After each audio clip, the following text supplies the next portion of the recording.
कैसे हैं? आशा करता हूँ बहुत अच्छे होंगे। और आज हम लोग करने वाले हैं आरआरबी टेक्नीशियन का जो आप लोगों का एग्ज़ाम 9, 10, 13 मार्च को जिनका भी होने वाला है, यानी कि अब भी कुछ क्षणों में आपका आज का पेपर 9 मार्च को देने जा रहे हो, तो बिल्कुल इस क्लास को स्किप मत करना, क्योंकि बहुत बहुत इंपॉर्टेंट प्रश्नों के साथ हम लोग यहाँ पे हाजिर हैं।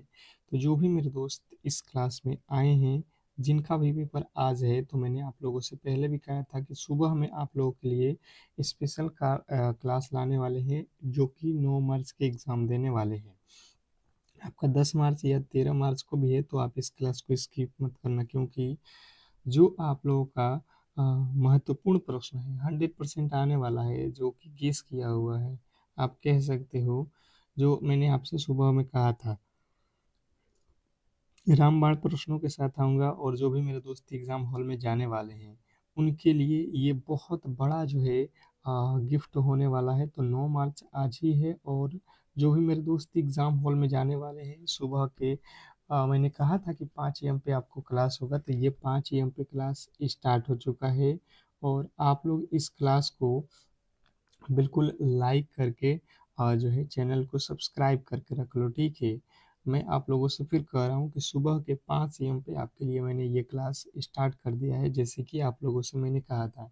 तो आपका भी दायित्व तो बनता है कि इस क्लास को आप शेयर कर दो, क्योंकि सुबह में कोई अभी बहुत लोगों को पता नहीं होगा, तो उनको जो है कम से कम क्लास को शेयर कर दो।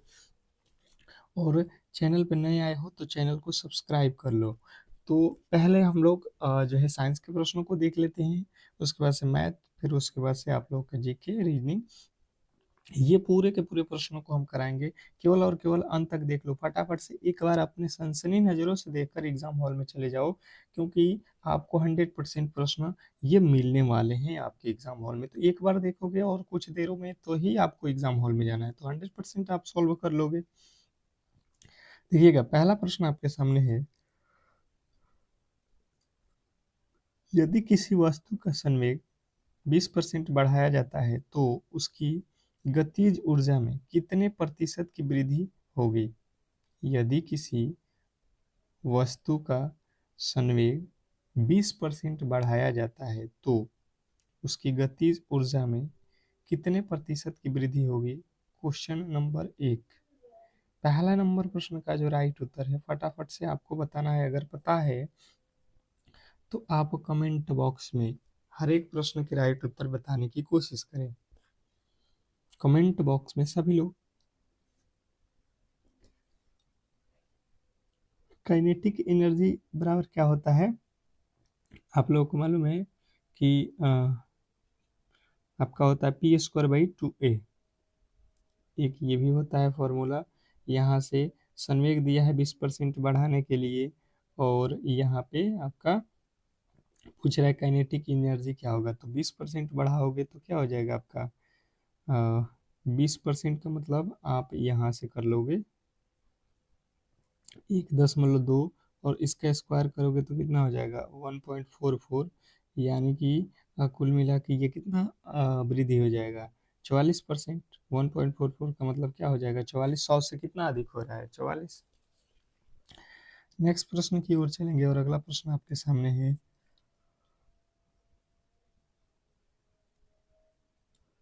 गुरुत्वाकर्षण नियतांक की जो है बीमा क्या है? गुरुत्वाकर्षण नियतांक की बीमा जो है आप लोगों से पूछेगा एग्जामिनर। तो आप लोगों को याद रखना है कि जो है m⁻⁻1, l⁻3, t⁻⁻2 आपका बिल्कुल राइट उत्तर है, ऑप्शन नंबर ए। नेक्स्ट प्रश्न की ओर चलेंगे, और अगला प्रश्न आपके सामने है कि एक 100 वाट का बल्ब प्रतिदिन 10 घंटे जलाया जाता है, तो 30 दिनों में कितनी यूनिट जो है बिजली खर्च होगी? बताइएगा। बहुत महत्वपूर्ण प्रश्न है, बहुत ज़्यादा महत्वपूर्ण प्रश्न है, बताइएगा। तो देखिए, सबसे पहले आप लोगों के पास एक फॉर्मूला होता है यूनिट निकालने का। यूनिट निकालने का फॉर्मूला क्या कहता है कि 100 वाट का बल्ब है, तो 100 गुणे कितने देर जलाना है? 10 घंटा जलाना है, कितने दिन? तो 30 दिन, तो गुणे 30 कर लेना और बट्टा में कर देना 1000। ठीक है, 1000 यूनिट निकालने का यही फॉर्मूला। ये 2 जीरो से ये 2 जीरो, 1 जीरो से ये 1 जीरो, यानी कि 30 यूनिट जो है आप लोग बिल्कुल राइट उत्तर के साथ जाओगे। 30 यूनिट जो है आप लोगों का यहाँ पे बिल्कुल राइट उत्तर है। नेक्स्ट प्रश्न की ओर चलेंगे, गलती आपको नहीं करना है। अगला प्रश्न आपके सामने है, पूर्ण आंतरिक परावर्तन सभी संभव है जब प्रकाश, पूर्ण आंतरिक परिवर्तन तभी संभव है जब प्रकाश जो है आप लोगों को बताना है कि जो है कांच से जल में आ जाएगा, सघन माध्यम से विरल माध्यम में जब जाता है तो ही जो है यहाँ पे प्रकाश का आंतरिक परिवर्तन संभव होता है। ठीक है, तो ऑप्शन नंबर सी जो है आप लोगों का बिल्कुल राइट उत्तर है। नेक्स्ट प्रश्न की ओर चलेंगे और अगला प्रश्न आपके सामने है, आधुनिक आवर्त सारणी में जिग जैग रेखा किन तत्वों को जो है अलग करती है। आधुनिक आवर्त सारणी में जिग जैग रेखा किन तत्वों को अलग करती है, क्वेश्चन नंबर 5। पांचवें नंबर प्रश्न के जो राइट उत्तर है, जो भी मेरे दोस्त बता रहे हैं यहाँ पे, धातुओं को अधातुओं से अलग करती है, बिल्कुल राइट उत्तर है ऑप्शन नंबर बी। नेक्स्ट प्रश्न आपके सामने है, देखिएगा यहाँ पे कह रहा है कि कैलामाइन किसका अयस्क है। कैलामाइन किनका अयस्क है, बहुत इंपॉर्टेंट प्रश्न है। फिर से कह रहा हूँ, जो भी मेरे दोस्त मेरे क्लास को लाइक नहीं किए हो यार, कम से कम लाइक कर दो। आपके लिए हम सुबह के 5 AM पे जो है क्लासेज स्टार्ट कर दिए हैं, क्योंकि आपका आज जो है पेपर सुबह में 8 बजे से है, तो इसलिए कम से कम क्लास को लाइक शेयर कर दो ताकि आपके लिए हम ऐसे क्लास लाते रहें। तो जो भी मेरे दोस्त यहाँ पे बता रहे हैं, क्वेश्चन नंबर छठे का राइट उत्तर ऑप्शन नंबर सी, जस्ता जिंक, बिल्कुल राइट उत्तर है ऑप्शन नंबर सी। नेक्स्ट प्रश्न की ओर चलेंगे और अगला प्रश्न आपके सामने है यहाँ पे कि जो है निम्नलिखित में से कौन सा एक जो है एम्फोटेरिक ऑक्साइड है जो अम्ल और क्षार दोनों के साथ जो है अभिक्रिया करता है। पूछा गया है आपसे कि निम्नलिखित में से कौन सा एक एम्फोरे एम्फोटेरिक ऑक्साइड है जो अम्ल और क्षार दोनों के जो है साथ अभिक्रिया करता है। तो जिन्होंने बताया है यहाँ पे 7वें नंबर प्रश्न के जो राइट उत्तर हैं, option number C Al2O3, Al2O3 बिल्कुल राइट उत्तर है ऑप्शन नंबर सी। नेक्स्ट प्रश्न की ओर चलेंगे और अगला प्रश्न है, कोशिका चक्र की किस अवस्था का द्विगुणन होता है। कोशिका चक्र का कोशिका चक्र की दिशा किस अवस्था में जो है DNA का जो है द्विगुणन होता है। क्वेश्चन नंबर 8 है। 8वें नंबर प्रश्न का राइट उत्तर हो जाएगा एस चक्र में, एस चरण में।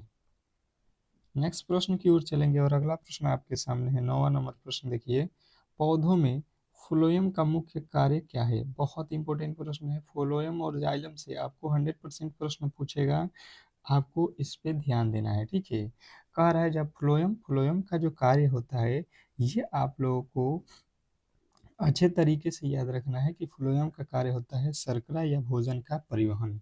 ठीक है, और जल का जो है परिवहन कौन कराता है, जाइलम। ये दोनों ही आप लोगों को भूलना नहीं है, बहुत इंपॉर्टेंट है, 100% आपके एग्जाम हॉल वाला पूछता है। अगला प्रश्न है, क्रेब्स चक्र कोशिका के किस भाग में जो है संपन्न होता है।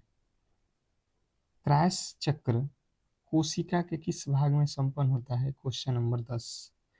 10वें नंबर प्रश्न के जो राइट उत्तर है, ये आप लोगों को बताना है।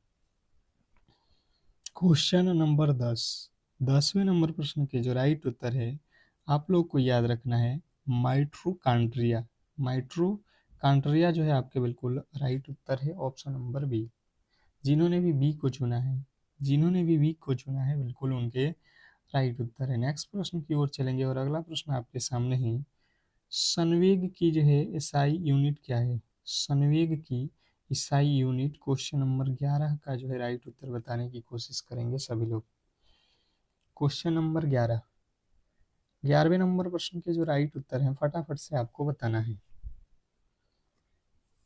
संवेग का ईसाई मात्रक क्या हो जाएगा, तो आपको याद रखना है केजी मीटर पर सेकेंड, केजी मीटर पर सेकेंड। अगला प्रश्न है कि आप लोगों के सामने कह रहा है आपका अगला प्रश्न कि प्रतिध्वनि सुनने के लिए परावर्तन सतह और श्रोता के बीच न्यूनतम कितनी दूरी होनी चाहिए। पूछा गया है आप लोगों से कि जो है प्रतिध्वनि सुनने के लिए परावर्तन सतह और श्रोता के बीच न्यूनतम जो है कितनी दूरी होनी चाहिए। क्वेश्चन नंबर 12, 12वें नंबर प्रश्न के जो राइट उत्तर हैं जो भी मेरे दोस्त बता रहे हैं 17.2 मीटर, ऑप्शन नंबर बी जो है आप लोगों का बिल्कुल राइट उत्तर है। नेक्स्ट प्रश्न की ओर चलेंगे और अगला प्रश्न आपके सामने है किसी तत्व के समस्थानिक में किसकी संख्या समान होती है। किसी तत्व के समस्थानिक में किसकी संख्या जो है समान होती है। क्वेश्चन नंबर 13, 13वें नंबर प्रश्न के जो राइट उत्तर है फटाफट से आपको बताना है।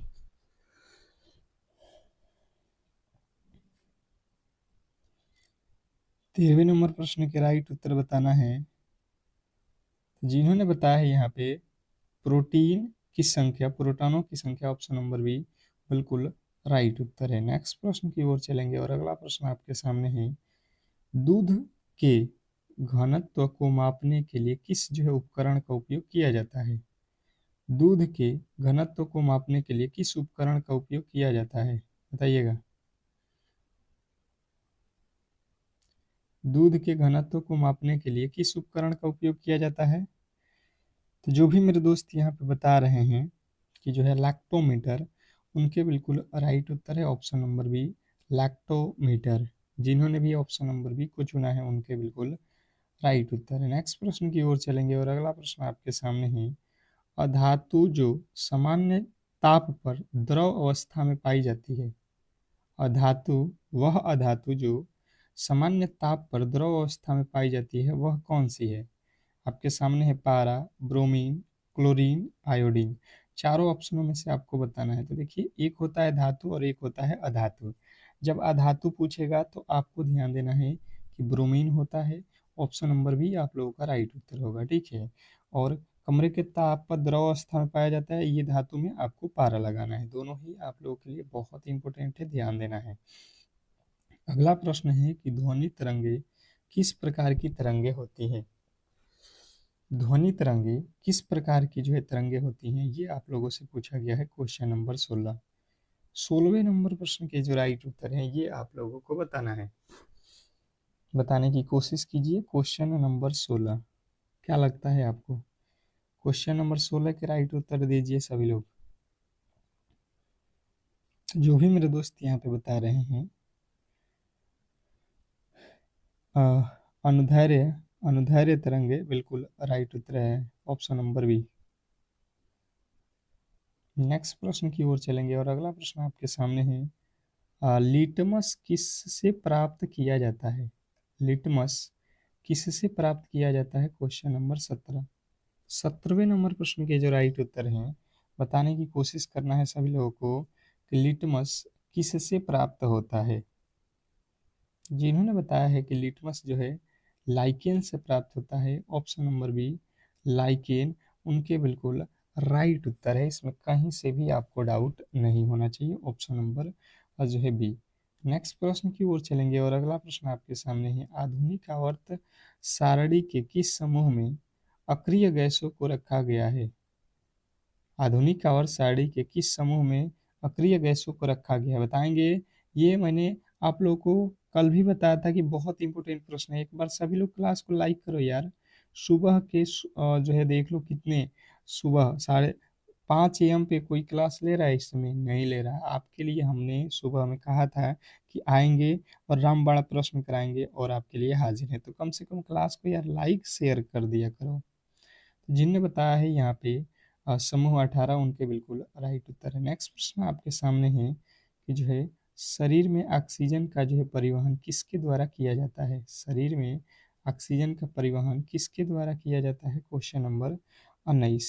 19वें नंबर प्रश्न के जो राइट उत्तर है फटाफट से आपको बताना है कि क्या होने वाला है। शरीर में ऑक्सीजन का परिवहन किसके द्वारा किया जाता है? तो जिन्होंने बताया है यहाँ पे 19वें नंबर प्रश्न के राइट उत्तर जो है लाल रक्त कणिकाओं द्वारा, आरबीसी द्वारा, बिल्कुल राइट उत्तर है। अगला प्रश्न है विरंजक चूर्ण का जो है रासायनिक नाम क्या है? विरंजक चूर्ण का रासायनिक नाम क्या है? बताइएगा कि जो है विरंजक चूर्ण का रासायनिक नाम क्या है? बहुत ही इम्पोर्टेंट, बहुत ही इम्पोर्टेंट। तो जिन्होंने बताया है कैल्शियम ऑक्सीक्लोराइड, CaOCl2 इसका फॉर्मूला होता है, ऑप्शन नंबर बी बिल्कुल राइट उत्तर है। नेक्स्ट प्रश्न की ओर चलेंगे और अगला प्रश्न आपके सामने है नेत्रदान में आँख के किस भाग का जो है दान किया जाता है? नेत्र दान में आँख के किस भाग में दान किया जाता है? क्वेश्चन नंबर 21वें नंबर प्रश्न के जो राइट उत्तर है बताने की कोशिश करेंगे। तो जिन्होंने बताया है नेत्र के कार्निया को जो है दान किया जाता है, ऑप्शन नंबर बी जो है आप लोगों का बिल्कुल राइट उत्तर है। नेक्स्ट प्रश्न की ओर चलेंगे और अगला प्रश्न है कि ओम किसका जो है मात्रक है? ओम किसका मात्रक है? क्वेश्चन नंबर 22वें नंबर प्रश्न के जो राइट उत्तर हैं ये आप लोगों को बताना है। ओम किसका मात्रक है? क्वेश्चन नंबर 22वें नंबर प्रश्न के जो राइट उत्तर हैं ये आप लोगों को बताना है प्रतिरोध का। ऑप्शन नंबर सी जो है आप लोगों के बिल्कुल राइट उत्तर है। नेक्स्ट प्रश्न की ओर चलेंगे और अगला प्रश्न आपके सामने है पौधों में जाइलम उत्तक का जो है मुख्य कार्य क्या है? पौधों में जाइलम उत्तक का मुख्य कार्य क्या है?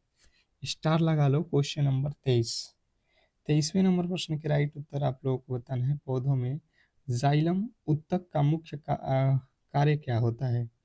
तो मैंने फ्लोएम का बताया था और जाइलम का भी उसी टाइम बताया था कि जल एवं खनिज के परिवहन के लिए आपको ध्यान देना है और भोजन के परिवहन के लिए फ्लोएम। नेक्स्ट प्रश्न की ओर चलेंगे और अगला प्रश्न आपके सामने है किस ताप पर कैल्शियम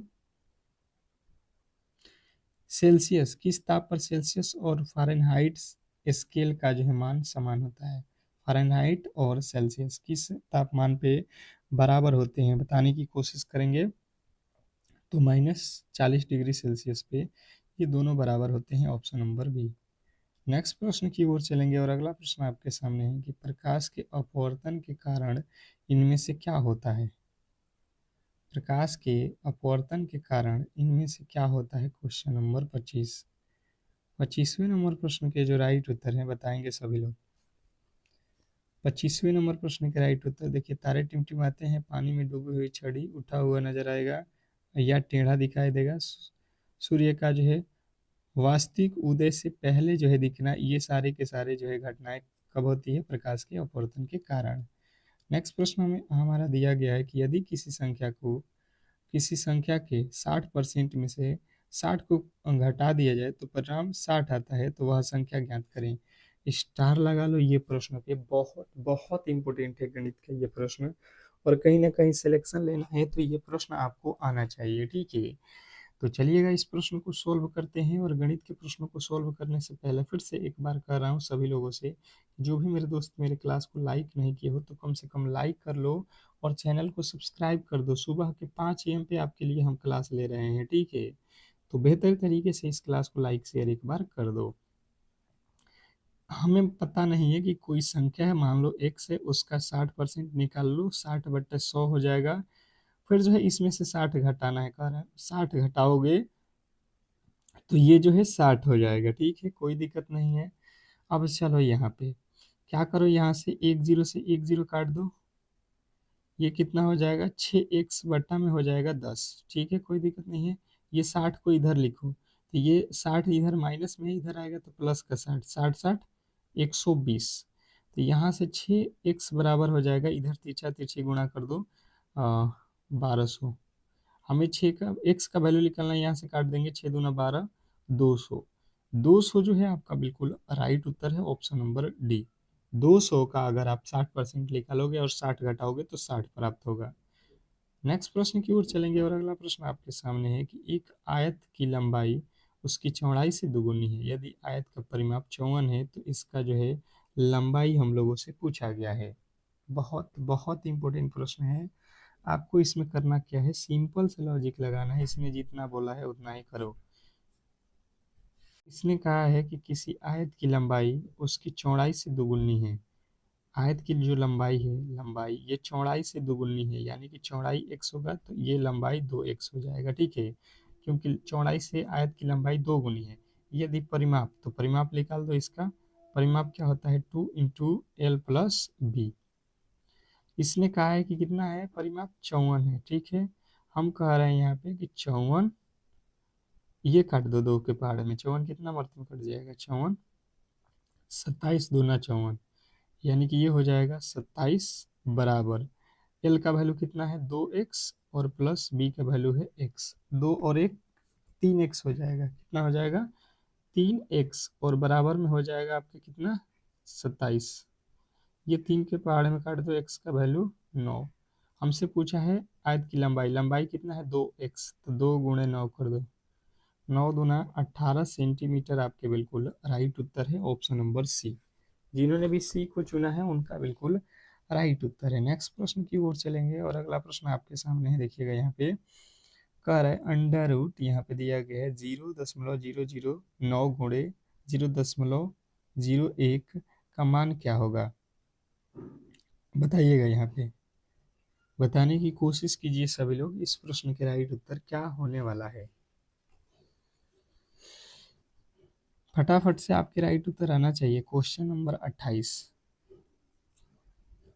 देखिए सबसे पहले आपको वर्गमूल निकालना आना चाहिए। अगर यहाँ पे देखोगे दशमलव के बाद 2 अंक है, तो जब भी दशमलव के बाद 2 अंक होगा तो वो दशमलव के बाद 1 अंक बच जाएगा वो अंडर रूट से, तो ये अंडर रूट निकल गया। उसी प्रकार इसको देख लो, दशमलव के बाद कितने अंक है 4, तो 0 कितना हो जाएगा, 4 अंक है तो 0 ये 2 अंक में बदल जाएगा, यानी 0.03 हो जाएगा। इन दोनों में क्या करना है, आपको गुणा कर देना है, ये 2 अंक और यहाँ पे दशमलव के बाद एक 3 अंक।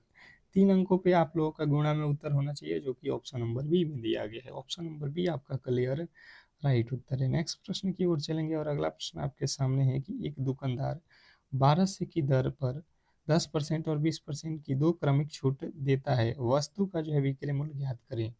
देखिए दो क्रमिक छूट, तो इसका एकल छूट भी निकाल सकते हो आप, या इसके डायरेक्ट भी आंसर आप निकाल सकते हो। जो भी तरीका आपको पता है आप आसानी से कर सकते हो। बताने की कोशिश कीजिए सभी लोग, खुद से आप सॉल्व करने की कोशिश करो पहले, पर जो है आप यहाँ पे समझने की कोशिश करना आसानी से।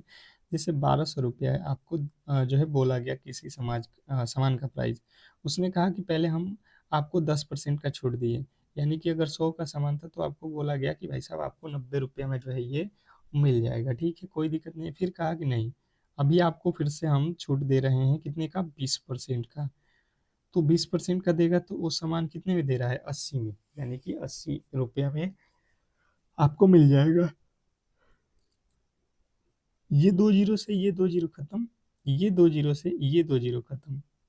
अब देख लो 9 8 72 हो जाएगा। 72 में 12 से गुणा कर दोगे, 12 दूना 24 के 4, अंत में 4 आना चाहिए। देख लो केवल और केवल ऑप्शन नंबर बी में दिया गया है, इकाई में 4। तो ये जो है आप लोगों का राइट उत्तर हो जाएगा 864 रुपया जो है इसका प्राइस होगा, ऑप्शन नंबर जो कि बी में दिया गया है। नेक्स्ट प्रश्न की ओर चलेंगे और अगला प्रश्न आपके सामने है।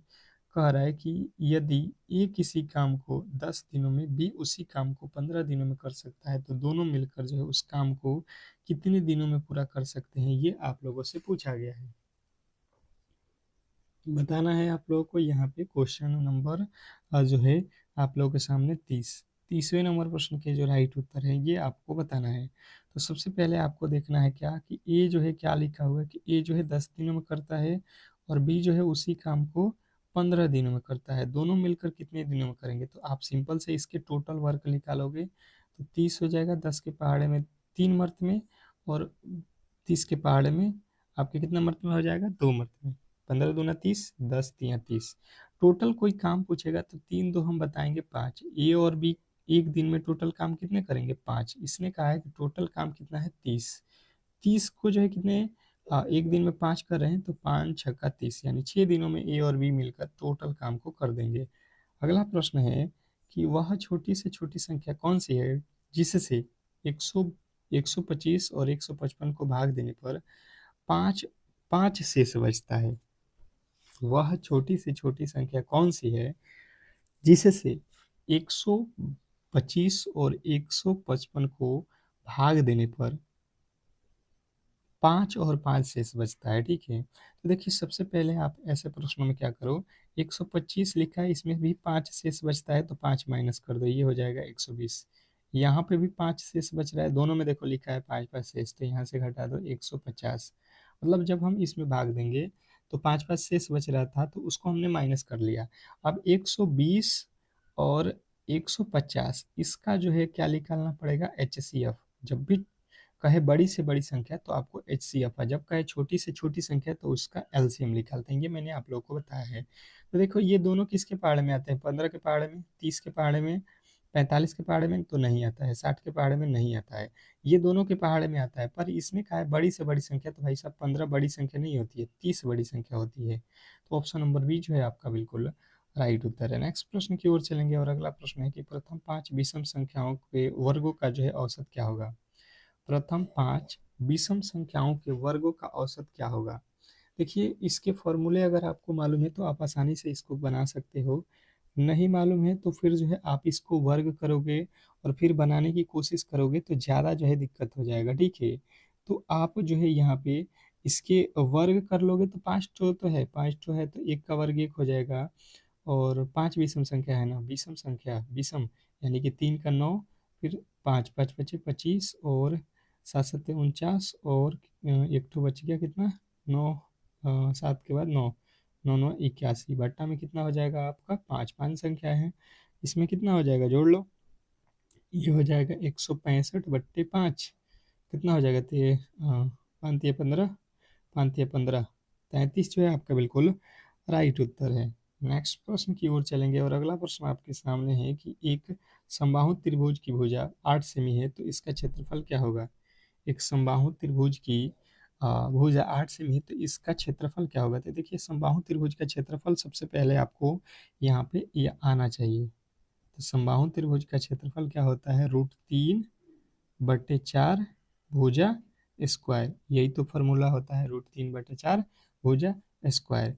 आप यहाँ से कर लो √3/4 और भुजा का वैल्यू कितना दिया है 8, तो 8 का स्क्वायर यानी 8 गुणे 8, 4 दूना का 8, 8 दूना 16√3, 16√3 आप लोगों का बिल्कुल राइट उत्तर है, ऑप्शन नंबर ए। जिन्होंने भी ए को चुना है उनके बिल्कुल राइट उत्तर है। नेक्स्ट प्रश्न की ओर चलेंगे और अगला प्रश्न आपके सामने है, देखिएगा यहाँ पे कह रहा है कि दो पाइप पी और क्यू एक टंकी को क्रमशः 12 और 18 घंटे में भर सकते हैं। यदि दोनों को एक साथ खोल दिया जाए तो टंकी कितने दिनों में कितने समय में भर जाएगा। ये मैंने अभी जिस तरीके से एक ए और बी काम करते हैं सेम टू सेम वही वाला जो है यहाँ पे फॉर्मूला से बनेगा, ठीक है। कोई इसमें जो है अलग कुछ करने की आवश्यकता नहीं है। पी जो है कितने दिन में करता है, कितने देर में करता है, 12 घंटा। क्यू जो है कितने देर में करता है, 18 घंटा। तो 12 और 18 का एलसीएम कितना आ जाएगा, 36। 12 के पहाड़ा में 12 तिया 36, 18 के पहाड़ा में 18 दूना 36, यानी कि पी जो है 1 घंटे में 3 यूनिट भरता है और बी जो है 2, 3 2 5 हो जाएगा, ठीक है। अब यहाँ पे क्या हो जाएगा, टोटल हमें कितना भराना है, 36। तो 36 में 5 से भाग दे दो, 7 बचे 35, यानी 7.2 जो है आपका बिल्कुल राइट उत्तर है। नेक्स्ट प्रश्न आपके सामने है कि 2:5 के प्रत्येक पद में क्या जोड़ दिया जाए कि अनुपात जो है 5:6 हो जाए। देखिए सबसे पहले आप यहाँ पे ध्यान दोगे तो प्रश्न कभी भी गलत नहीं होगा। 2:5 लिखा है, इसको बनाना है कितना, 5:6, यही तो बनाना है।